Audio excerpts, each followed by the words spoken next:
Alrighty, so in this video, we're going to be looking at example 2 from topic 1, lesson 1-3, graph a piecewise defined function. So how do you graph a piecewise defined function? Okay, so let's look at this. Let's look at the components of the piecewise defined function.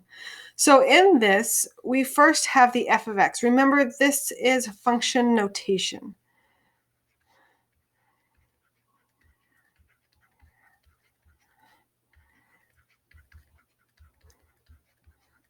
And essentially, this is saying the function with respect to x. Or in other words, our output with respect to our input x. This has taken over the traditional y because we are getting into upper level math. We're getting into a little bit more complex math. So instead of just having y equals, we're going to have the function of x equals. Because we are getting into functions. We're not just getting into simple inputs and outputs. So the function of x equals, piecewise functions will have these curly brackets saying that all these values represent this single function. These are not three different functions. This is a single function. So looking at this, 4x plus 11 is a single function. X squared minus 1 is a single function, or is part of this single function. X plus 1 is part of this single function. It's just that these are all in different spaces. This is all in different domains. So we get the 4x plus 11 when x is between -10 and -2. And we get the x squared minus 1 when x is between -2 and 2. And then x plus 1 is when x is between 2 and 10. So we get these different functions. So what are the domain and range? Over what interval is the function increasing or decreasing? So a common error, the values of -2 and 2 are only included in one piece of the graph. If they were included in more than one piece and had different values for the different pieces, this would not be a function. Because remember, a function is a one-to-one. If I have an x here, I have a single y here. I cannot have two y values for a single x. If I have two y values for a single x, then I no longer have a function. And that's basically what this is saying. Notice that this right here and this right here are not equal to. They're just less than. All right, so let's go to our solution. Okay, so first thing we're going to do is we're going to graph the 4x plus 11, and we're only going to graph this between -10 and -2. Again, going back to my t-charts, I would use a t-chart for this, get some values through, and then I would graph it. So in this case, I would do the values. Let's go back over here.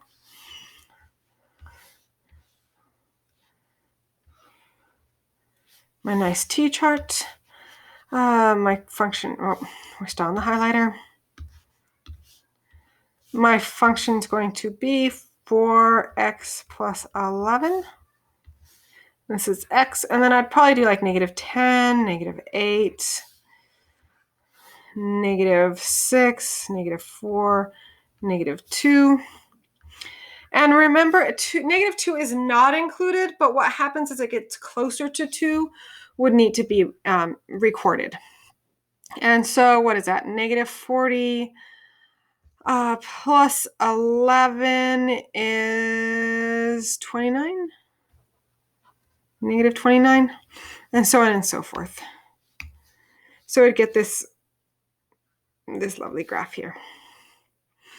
Okay, notice how there's a dot here. If I were to have taken this graph, I would have put a little open circle here. So in other words, I would have graphed it with the dot down here and then the open circle up here. This shows that it does not include the value 2. Now, The second set does include the value 2, or negative 2. I should put the negative in front of that. So this does include the value negative 2, and it does include the value 2. So again, here is your solid colored dots. It's a parabola because we're looking at x squared.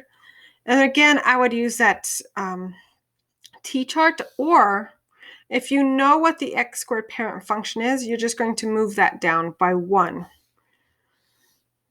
Get some of those transformations in. And then in this one, again, these two share the same output value when x is equal to 2.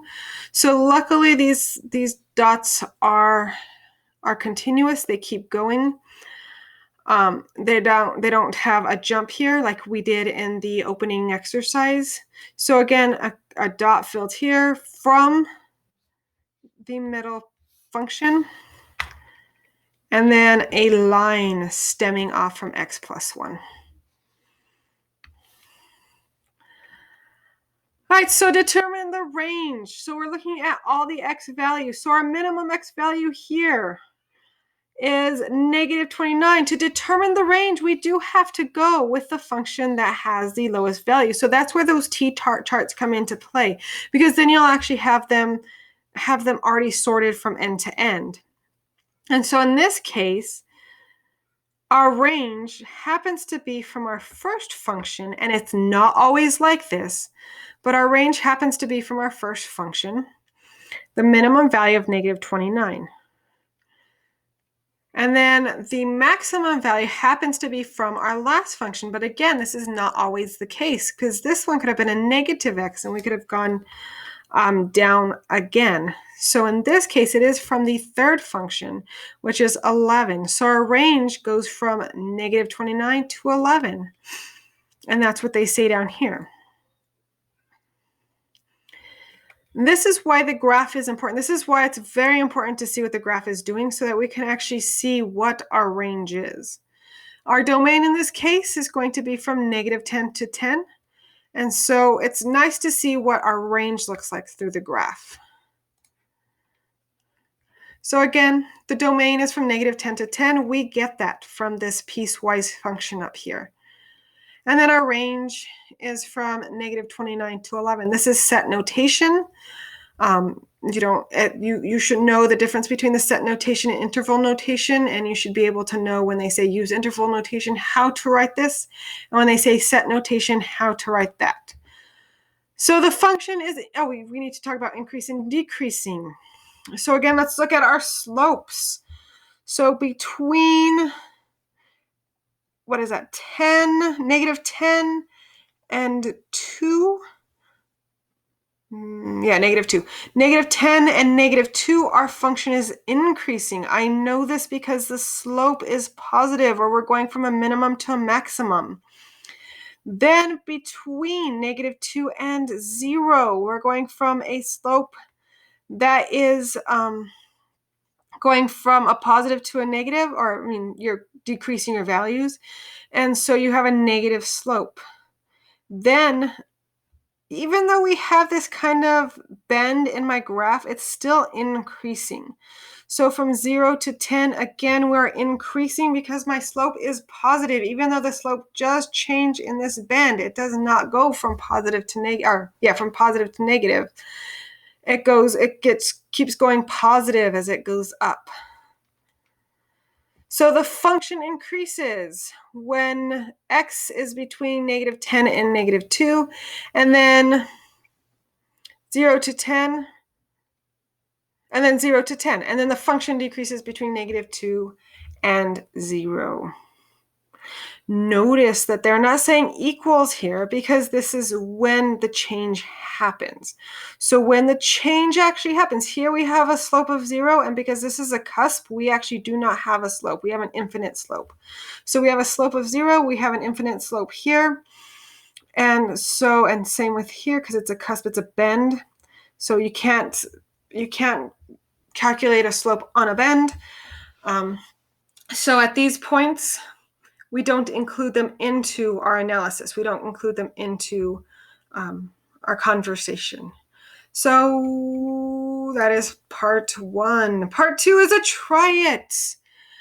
So they want you to graph the piecewise function or piecewise defined function. What are the domain and range? Over what intervals is a function increasing or decreasing? So again, we have a line, we have a quadratic, and we have another line. And this line has a negative slope, so we're going to be going down. So one of these might actually contain the minimum value, while another one might be the maximum value. So check all 3 of them. They'll be great. Again, T-charts are fantastic for this. And then the last one, graph the piecewise defined function. What are the domain and range? Over what intervals is the function increasing and decreasing? So this is just like this example. Again, look for the minimum and maximum for our range. The domain, they actually tell us. They tell us the domain here in the values. So this domain would be -6 to 3. This domain would be -4 to 4. So look at these values. And it would be less than 4, not equal to 4. And it would be greater than -4, not greater than or equal to -4. So again, things to look out for when you're looking at all these graphs. So this is the end of example 2. Next video, we'll cover example 3.